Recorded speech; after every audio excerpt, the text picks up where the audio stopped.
Tony Barbie came in with an unbelievable game plan. Tony's not a good coach. He is a great coach. To beat Alabama down there with that environment, you're talking about across the country, attendance is going down except at Auburn. They're selling out games. Their students are engaged. It's incredible. The game plan he put together today was let's be physical, and then we're going to change defenses because they're a young team. So I don't know if you noticed, because we don't have many basketball bennies in here that really understand the game. They were going man to zone on the same possession and zone to man on the same possession. That's what he was doing. It slowed us down. It confused us a little bit. But he is one of the best in the country. And he came in, and I'm telling you what I do every game. If Auburn, they haven't played Florida, so I'm disappointed about that, but I would watch our games against that team, and then I'd watch Auburn's game, and I want to see his game plan. His game plan against Mississippi is what won us that Mississippi game.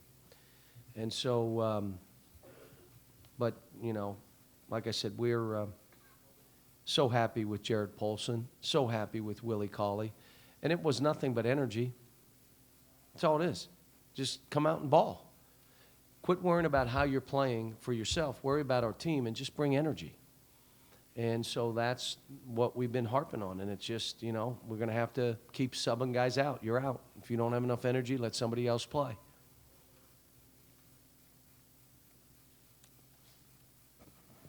Cal, you just talked, I think, this week about needing to learn to play through the physical, much like last year's team needed to. Was this the perfect game for that, to make your guys, I mean, you're getting roughed up, some antics happened out there, but for the most part, seemed to keep their cool? Yeah, you know, again, we didn't turn them over enough. We don't have enough pressure on the ball. We're getting hung up on too many screens, ball screens and down screens. We're stopping way too much. And then they played really physical, and I told the guys after, we fought through. But, look, we got to have – I said this last week, and I'll say it again. When guys are trying to establish who they are, you can tell. Instead of a shot is for our team. This is a team shot, not my shot. I'm supposed to take this, and I missed it. So what? The team, we missed, not I missed. That's what we got to break through. And it's just going to continue to take time. When we break through, you'll all know it. You'll say, oh, my gosh, he got him. He finally convinced them to quit playing for themselves and just be a team player. We have 5, 6 guys in double figures, so you're not shooting 30 times anyway. You're shooting 12, 13 times. If you make them, great. If you miss them, do some other things. Rebound the ball. But you're shooting them for us. It's a team of what we're doing. But Willie was really good, boy. Woo. You mentioned Cal, would you say that the turning would you say that the turning point of the game was when Wilcher hit the three-pointer to shoot the game out from single digits 9 to 12? I don't know. I mean, I never thought we were going to get away from them because we kept breaking down defensively. And, you know, we had to change how we played pick and roll in the second half on Sullivan. Sullivan was coming off the pick and roll, making easy shots, so we had to play it different, which we did. Again, a game that we, you know, we don't block the shots that we normally do, but it's like I said, at the end of the day, it's a win. Now move on. Someone says, well, now you're playing for first place. Are you crazy? We got Florida twice. We got Missouri here. We got to go to Arkansas. We got to go to Georgia. We got to go to Tennessee. What? We're just trying to get better. I'm worried about first place, second place, fifth place. Not, just get better. Play for us. Get out of your own self's way so you can now not feel the weight of the world on you. And that's where we're zeroed in on right now.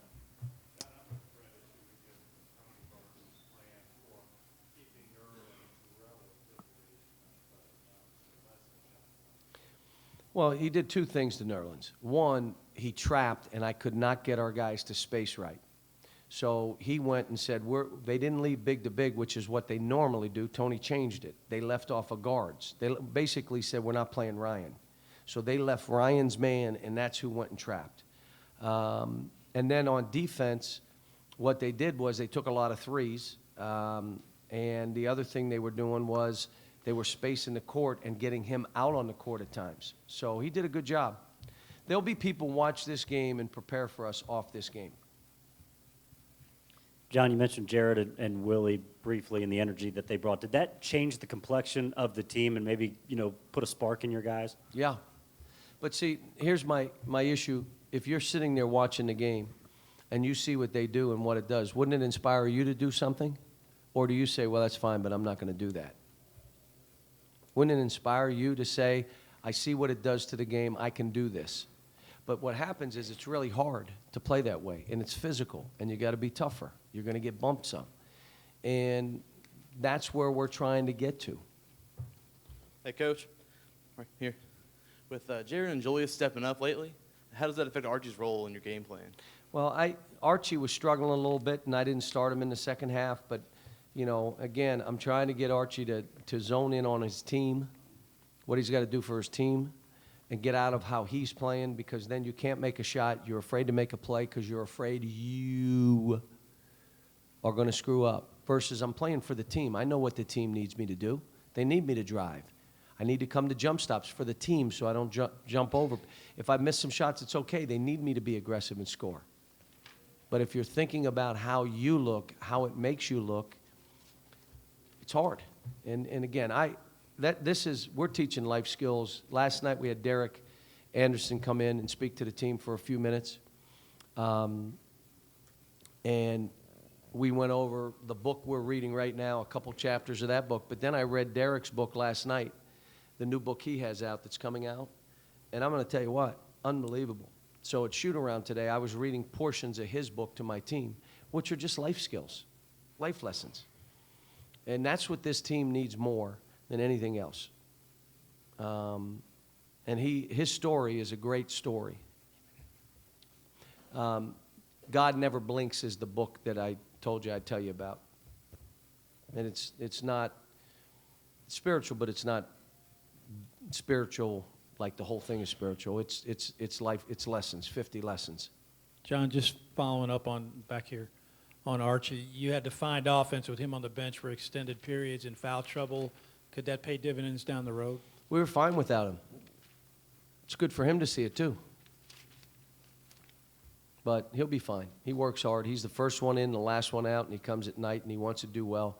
Putting way too much pressure on him because he's worried about how he's playing. But he's 18 years old. You're supposed to do some of this stuff. John, I think most people like to see pretty plays like Alex's behind the back pass and Willie lays it in. But from your point of view, a gritty, tough kind of game, how appealing is that? I just don't want to get anybody hurt. That was my whole thing the whole game. And the whole game, if you're listening to me, I'm saying don't foul. Do not foul. Don't foul. So if they're listening to me, they're not fouling. Now, when I see this physical play, and it's, I mentioned this a couple weeks ago, I thought it was getting better. But there's, if a hand goes on a guy or a body check or a hip versus the press, like you're being pressed and the guy hips you, those should all be fouls. And I don't care. They should all be fouls.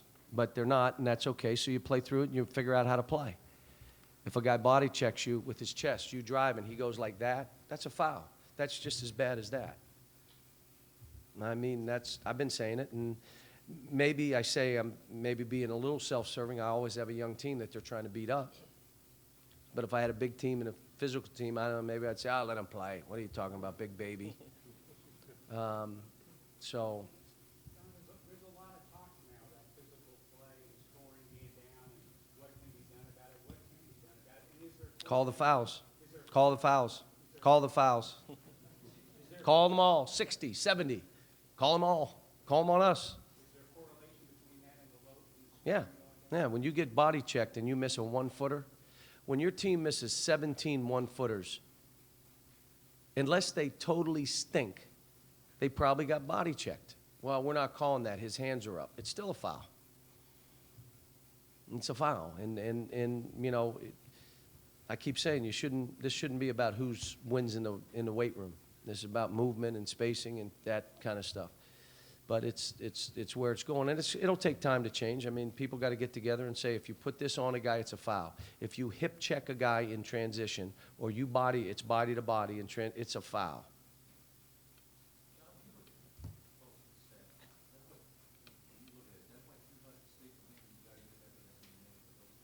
Hey, he was great. It's just energy. All I need is energy. And then you'll say then, well, why aren't the other guys playing with that kind of energy and toughness? Aren't they watching? You know what I'm saying? But again, Jared's just doing whatever the team needs him to do. Other guys are worried about how they're playing. They're not selfish, guys. I come back to this.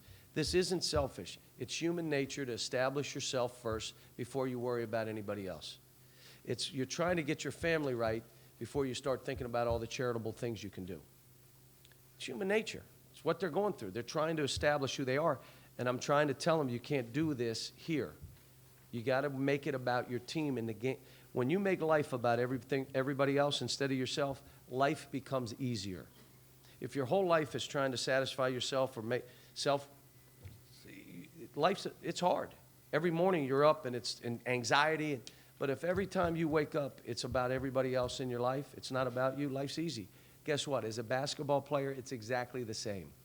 If you make it about you, it's impossible because you're out there against 5 of those other guys. If you make it about everybody else and not yourself, and they're doing the same, you always got 4 guys having your back on the court. You can play easily and play hard. They're not getting it.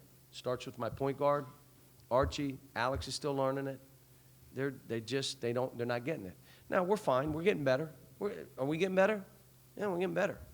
We're winning games. We're getting better, all that stuff. But to break through what I want them to feel, joy.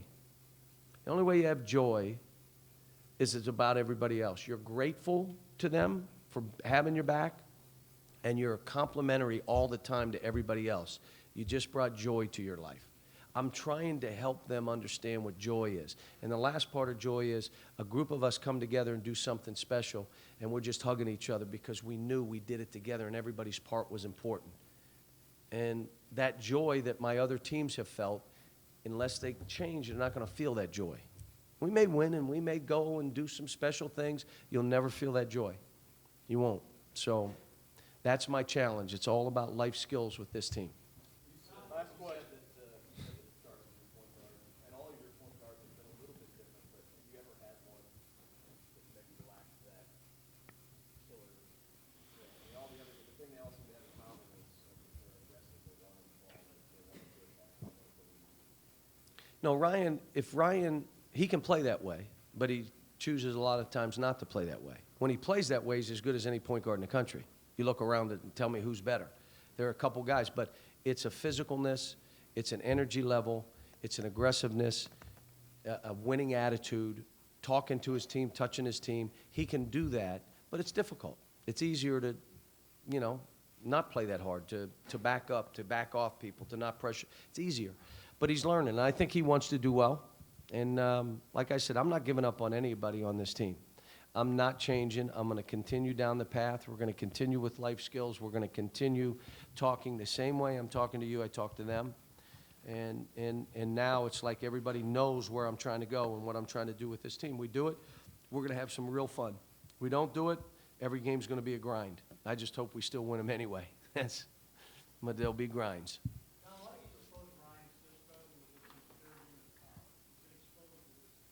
Well, he didn't at NC State, and he sat out last year, and this is all new to him. And then playing here, it's not easy. When you're under scrutiny, you're supposed to win every game you play. You're supposed to be way better than the other team. You're supposed to be way better than the other player. So it's not easy here. And I think he's doing fine, but we all want him to be better. And we know he's better. Now he's just going to have to go out and do it. Thanks.